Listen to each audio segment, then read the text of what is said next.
आप देखोगे तो जो फार्मर जो खेत में ट्रैक्टर वगैरह चला रहे होते हैं फसल को जोतने के लिए या उन्हें वापस से अरेंज करने के लिए, तो उनको भारी पड़ेगा क्योंकि उन्हें डीजल की ज्यादा जरूरत पड़ती है एक खेत को मैनेज करने के लिए, उसमें फसल करने के लिए। तो उनको भी डायरेक्ट फेस करना पड़ेगा प्राइस हाइक। अब ये पूरा असर हम जैसे मिडिल क्लास फैमिली पे पड़ेगा, हमारी आमदनी पे पड़ेगा। और ये जो अब अगर आप देख सकते हो कि ये इतने इतने लाइन बाय लाइन बढ़ेगा, तो हम जैसे लोगों पे है हर एक छोटे मोटे बिल पे हमें कैलकुलेशन के साथ चलना पड़ेगा। हो सकता है कभी कभार खर्चा इतना बढ़ जाए कि हम मैनेज भी ना कर पाए। तो ये आने वाले दिनों में ज्यादा भी हो सकता है, क्योंकि मुझे नहीं लगता अभी जो सीन है, जो सिनेरियो है, वो सॉल्व होने के केस में है। चीजें बढ़ सकती है, प्राइस और हाइक किए जा सकते हैं।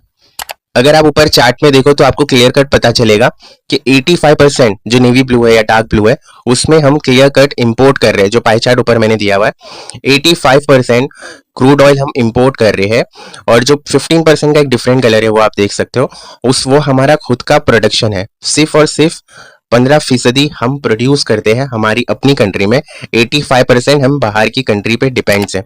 हम डायरेक्ट इंपोर्ट करते हैं क्रूड ऑयल, हम अपना तो इंपोर्ट करते हैं, बता दिया आपको 85%, जो कि स्टेट ऑफ हार्मोन की वजह से आ नहीं पा रहा है, वहां पे ऑपरेशन नॉर्मल नहीं है। डॉलर का प्राइस हाई है, तो डॉलर का प्राइस हाई होने की वजह से हम जब खरीदेंगे तो हमें एक्स्ट्रा पैसे पे करने पड़ेंगे, बिकॉज डॉलर हाई हो रहा है, क्रूड ऑयल हाई हो रहा है, पर बैरल क्रूड ऑयल का प्राइस ज्यादा है as compare to previous year.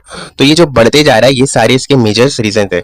कम करने का सोल्यूशन दो ही है, या तो स्टेट ऑफ हार्मोन के ऑपरेशंस नॉर्मल हो जाए, या तो इंडिया में दोबारा इलेक्शन कराया जाए। क्योंकि जैसे इलेक्शन आता है चीजें सस्ती हो जाती है, क्योंकि पार्टीज को वोट कलेक्ट करने होते हैं, बताना होता है कि सारी चीजें अंडर कंट्रोल है, और आफ्टर इलेक्शन फिर से प्राइस हाई हो जाता है। तो दो ही रीजन है, या तो इलेक्शन करा दो, या तो इंटरनेशनल सिचुएशन है उसे नॉर्मल करा दो।